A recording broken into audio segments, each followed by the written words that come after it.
जय हिंद प्यारे साथियों, बहुत बहुत स्वागत करता हूं आप लोगों अपने चैनल वैकेंसी पॉइंट पर। दोस्तों आज बात करेंगे यूपी पुलिस कांस्टेबल 2024 की भर्ती में कि आपको पता ही चल चुका होगा कि 50 लाख टोटल फॉर्म पड़ चुके हैं। तो इस संबंध में आज बहुत सारी चीज़ें इस वीडियो में मैं आपसे शेयर करने वाला हूं। अगर आप लोग पहली बार मेरे चैनल को देख रहे हैं तो चैनल को ज़रूर सब्सक्राइब कर लें, क्योंकि यहाँ पर आपकी भर्ती संबंधित बहुत सारी अपडेट्स दी जाती रहती हैं। और आप सभी के लिए मैंने हिंदी की स्पेशल क्लासेस शुरू कर दी हैं, जिसमें कि डेली 50 ऐसे क्वेश्चंस मैं करा रहा हूं जो कि आपके एग्जाम के पॉइंट ऑफ व्यू से बहुत इंपॉर्टेंट है। क्योंकि आपके एग्जाम में 38 क्वेश्चन सिर्फ और सिर्फ हिंदी के आने वाले हैं। अगर आप 38 में 38 नहीं कर पाते हैं तब भी आप बहुत सारे अभ्यर्थियों से पीछे हो जाएंगे। और अगर आप हिंदी जैसे सब्जेक्ट में पीछे रह जाते हैं तो फिर आप किसी अन्य सब्जेक्ट में भी अच्छा कर पाएंगे, तब भी आप पीछे रह जाएंगे। तो इसलिए डेली शाम को 7 बजे जो वीडियो अपलोड हो रही है उस क्लास को ज़रूर देखें। तो इसके लिए चैनल को ज़रूर सब्सक्राइब कर लें। अब मैं आपको बताने वाला हूं कि इस भीड़ के चलते, यानी कि जो 40 लाख नहीं फिर भी 50 लाख, जो कि एक बहुत ही फेमस जो एक सॉन्ग था कि 40 लाख की भीड़ देखकर क्या सोचा हम डर जाएंगे, मगर अब तो डरना पड़ेगा मेरे भाई, क्योंकि भीड़ तो 50 लाख की हो गई।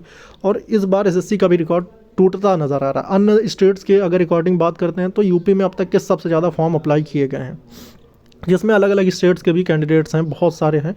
जिसमें 12,000 जो है महिलाओं के लिए सीट फिक्स की गई थी, जिसमें 15 लाख फॉर्म जो है महिलाओं से पड़े हुए हैं। तो महिलाओं की जो कट ऑफ होगी वो भी अब की बार बहुत आसमानी होने वाली है। फिलहाल ये बात करें तो टोटल 12,000 सीटें महिलाओं के लिए भी रिजर्व की गई हैं। अब उसके बाद एक सीट पर जो 80 कैंडिडेट हो रहे हैं, यहाँ पर अगर हम महिलाओं को पृथक कर देते हैं तो महिलाओं की संख्या जो होगी वो आपकी 110 या 115 पहुंच जाएगी। मतलब महिलाओं का कंपटीशन पुरुष से ज़्यादा है, क्योंकि पुरुष जो होंगे फिर एक सीट पर लगभग से लगभग 70 आ जाएंगे, और वहीं महिलाएं एक सीट पर पहुंच जाएंगी 110 प्लस। तो ये चीज़ अगर आप देख रहे हैं तो यहाँ पर आप अनुमान लगा सकते हैं, तो महिलाओं की कट ऑफ जो है पुरुष से ज़्यादा जाने की उम्मीद है। अब उसके बाद 130 अगर प्रश्न आप नहीं कर पा रहे हैं, अगर अभी की बात कर लेते हैं कि जो आप अभी मॉक दे रहे होंगे, देखो भाई सबसे पहले तो सिलेबस को पूरा अगर चैप्टर वाइज अगर आपने पूरा नहीं कवर किया है, अगर आप हर चैप्टर को क्लियर नहीं कर चुके हैं, चाहे मैथ हो, हिंदी हो, रीजनिंग हो, जीके जीएस के सारे चैप्टर्स, मतलब जो भी दिए हुए थे टॉपिक, अगर आपने अच्छे से नहीं किया है तो भाई मेरे अभी भी 1 महीना पूरा टाइम है। क्योंकि आपको पता है कि डीजी भर्ती बोर्ड जो रेणुका मिश्रा हैं, उन्होंने अभी लेटेस्ट जो ये अपडेट दी गई कि 50 लाख फॉर्म पड़े हैं, तभी की ये भी अपडेट है कि एग्ज़ाम डेट को 18 फरवरी ही निर्धारित रखा जाएगा, इसी दिन एग्ज़ाम कंडक्ट कराया जाएगा। तो बिल्कुल इसमें विलंब नहीं होगा, क्योंकि चुनाव सामने है, उसके पहले ही प्रक्रिया को पूर्ण करने की पूरी कोशिश की जाएगी। फिलहाल जो भी होगा वो तो देखा जाएगा, मगर ये कहना उचित होगा कि आप लोग अच्छे से अपनी तैयारी को कर लें। और उसके बाद जो आपका मॉक टेस्ट है ना, मॉक टेस्ट में आप सब्जेक्ट वाइज मॉक दें, या फिर आप कंप्लीट मॉक दे रहा हूँ तो बहुत अच्छी बात है। मगर ये बात जान लो मेरे भाई, 115 क्वेश्चन से कम अगर कोई कर पाएगा, यानी 230 मार्क्स से भी अगर कोई कम आ रहा है, तो बिल्कुल भी वो अपने आप को सेफ़ ना समझे। अभी भी उसके लिए वक्त है, टाइम है, वो अपने आप को इम्प्रूव कर ले। और अगर इस भर्ती में ज़रा सी भी धांधली का अगर ये भर्ती शिकार हुई, तो ये जो मैंने लिख रखा है ना भाई, 150 में ये भी प्लस होने की पूरी उम्मीद है। क्योंकि भीड़ बहुत ज़्यादा है मेरे भाई, 50 लाख की भीड़ बहुत होती है।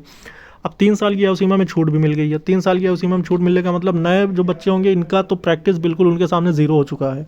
अब जो पुराने कैंडिडेट हैं उनका प्रैक्टिस लेवल बहुत हाई है, उनके जो पढ़ने का जो एक वो है ना, तो वो उनका अगर टक्कर लेना है, या फिर वो पुरानी कैंडिडेट क्यों ना हो, वो अपने आप को इम्प्रूव करें मॉक टेस्ट के ज़रिए। कोई भी मॉक टेस्ट, किसी का भी मॉक टेस्ट अगर कर रहे हैं तो अच्छे से करें, अपने आप को इम्प्रूव करने की कोशिश करें। 115 क्वेश्चन प्लस जाने की पूरी कोशिश करें।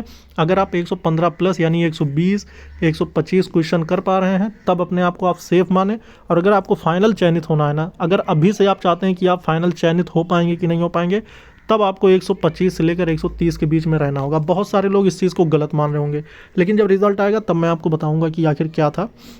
फिलहाल तो यही कहना चाहूँगा भाई मेरे, अपने आप को बहुत ज़्यादा इंप्रूव करो। इस बार की कांस्टेबल भर्ती का जो लेवल होने वाला है ये बहुत हाई चला गया है मेरे भाई। क्योंकि पहली बात तो 6 साल बाद भर्ती आई, 6 साल बाद भर्ती आने के बाद अब आयु सीमा भी आप देखें तो 18 से 25 कर दी गई। अब इसमें कंपटीशन का लेवल तो बढ़ा ही बढ़ा, साथ ही साथ इसमें इस बार जो सबसे ज़्यादा मुद्दा वो हुआ कि सालों से भर्ती नहीं आई, तो जितने भी अच्छे कैंडिडेट थे वो भी इसमें अभी शामिल हुए हैं। तो 60,000 भर्ती में अगर कट ऑफ की बात करेंगे तो मैं सीधा आपको बता देता हूँ भैया कि 115 अगर आप कर पा रहे हैं तो आप अपने आप को सेफ समझें। लेकिन अगर फाइनल चयनित होना है तो कम से कम आपको 120 प्लस या 125 के बीच में आपको रखना होगा। और ये जो मैंने 130 लिख रखा है, ये इसका रीज़न ये है मेरे भाई कि फ़ीमेल कैंडिडेट्स जो हैं, फ़ीमेल कैंडिडेट की संख्या बहुत ज़्यादा, अगर वो बहुत अच्छे में पढ़ने में अगर होंगी तब तो ठीक है, नहीं तो बाकी मेल से ज़्यादा कट ऑफ फीमेल की जाने की उम्मीद लग रही है। तो इस वीडियो में मैं आपको यही बताने आया था मेरे भाई कि आपका एग्ज़ाम जो है उसी डेट पे होने वाला है। एग्ज़ाम पूरी तरह से जो है डन हो चुका है, और जो आरटी संदेश भेजे गए थे सभी ज़िलों में, जो कि कप्तान या डीएम के पास भेजे गए थे, उसका भी अब रिप्लाई जब से आना शुरू हो जाएगा, जिस भी ज़िले का आएगा तो वो भी मैं आप तक जानकारी पहुँचाने की कोशिश करूँगा। फिलहाल आपसे यही कहूँगा कि आप लोग चैनल को ज़रूर सब्सक्राइब कर लें। जय हिंद, जय भारत।